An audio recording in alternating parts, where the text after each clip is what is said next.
کشمیر کے موقف پر کبھی کمپرومائز نہیں کیا. ہندوستان نے خاص طور پہ یہ 2019 5 اگست 2019 میں جو اقدامات کیے ہیں، اس کے بعد جو کشمیری مقبوضہ کشمیر میں جو کشمیری ہندوستان کے حامی تھے، فاروق عبداللہ ہو گیا یا دوسرے محبوبہ مفتی اور دوسرے لوگ، وہ بھی ابھی ہندوستان سے ناراض بیٹھے ہیں. ان کئیوں کو تو انہوں نے جیل میں بھی ڈالا ہے. تو کشمیری ایلینیشن جو ہے وہ ٹوٹل ہو گئی ہے. اٹس ناٹ جسٹ دی حریت، لیکن سارے جو کشمیری فورسز ہیں وہ انڈیا سے ایلینیٹ ہو گئے ہیں. نمبر 3، کشمیر کی سٹیٹس کو چینج کرنے کی وجہ سے ہندوستان کا مسئلہ نہ صرف پاکستان سے بڑھ گیا ہے لیکن چین کے ساتھ بھی بڑھ گیا ہے. کیونکہ آپ کو جیسے معلوم ہوگا ہندوستان نے لداخ کا بھی سٹیٹس چینج کیا، اور لداخ جیسے آپ جانتے ہیں، لداخ اور جو علاقہ ہے لداخ کا وہ ہندوستان اور چین کے درمیان اس پر ڈسپیوٹ ہے. اور 2020 جون 2020 سے ہندوستانی اور چینی جو فوج ہے ان کے درمیان کشمکش چل رہی ہے ٹائم ٹو ٹائم، اور انہوں نے چینی سائڈ نے تقریباً 1000 اسکوائر کلومیٹرز گلوان ایریا میں کیپچر کیا ہے. تو اس کے وجہ سے اب ہندوستان کی جو فوجیں ہیں ان کو پاکستان کا سامنا کرنا پڑ رہا ہے لائن آف کنٹرول پہ، اور چین کی فوجیں جو ہیں ان کا سامنا کرنا پڑ رہا ہے لائن آف ایکچوئل کنٹرول پہ. تو یہ 2 فرنٹ سچویشن ان کے لیے بن گئی ہے.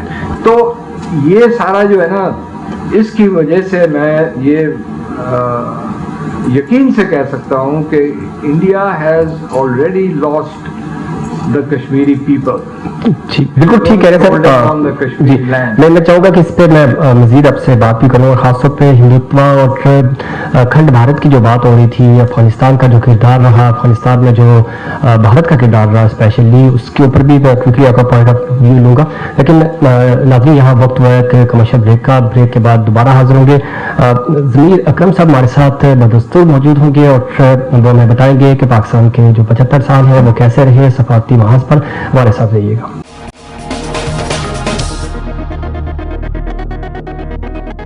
پروگرام میں ایک بار پھر خوش آمدید.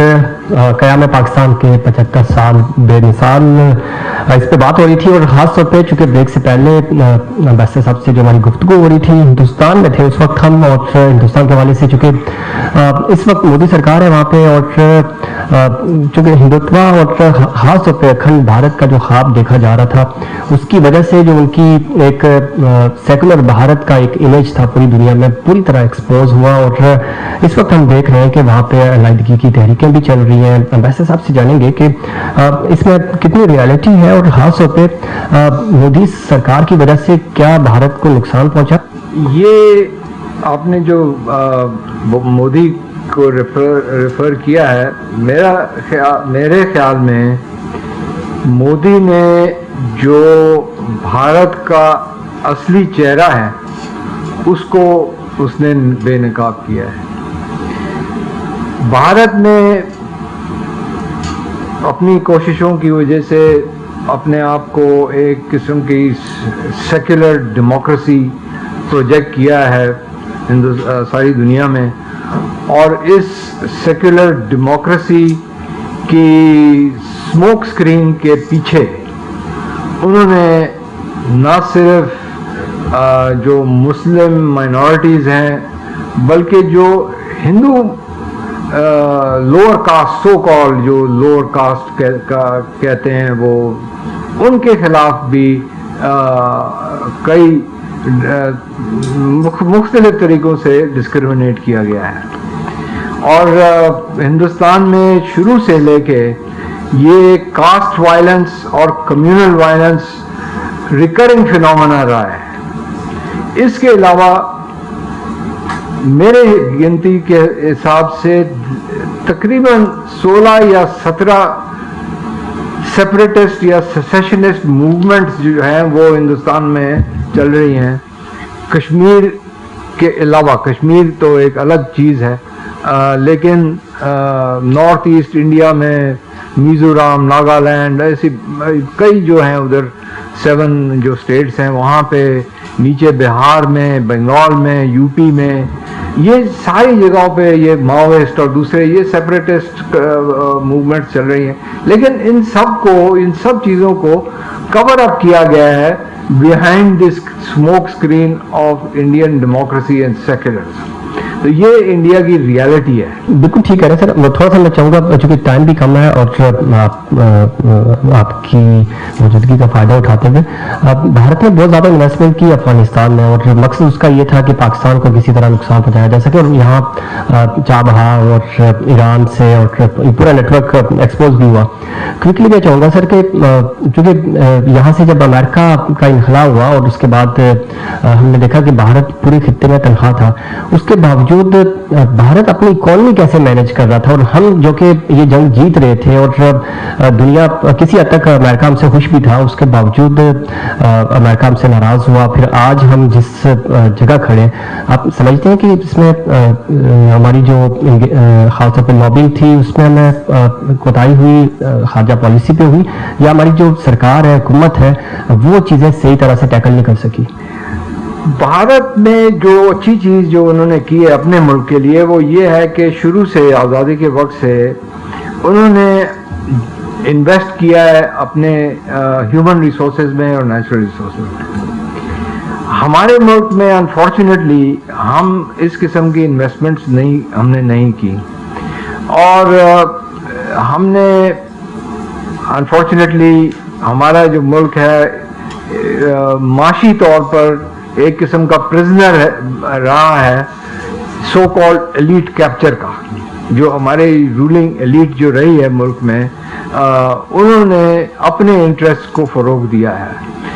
ہیومن ریسورس ڈیولپمنٹ نہیں ہوا، حالانکہ ہم نے اس پر بہت کام کیا، محبوب الحق صاحب نے اور دوسروں نے، لیکن اس کے باوجود کہ پاکستان کی معیشت اور پاکستان کی اکانومی میں کافی اچھے وقت بھی گزرے ہیں جہاں ہم نے مثالی طور پر ڈیولپمنٹ کی ہے 60s میں، 70s، ایون 80s میں، لیکن اس چیز کو ہم ٹرانسلیٹ نہیں کر سکے ہیں into national park sustainable development, جس کی وجہ سے we can continue to progress. اور اس کی وجہ سے ہم دیکھ رہے ہیں یہ 1990 کے بعد اور آج تک جو ہمارے مسائل چل رہے ہیں.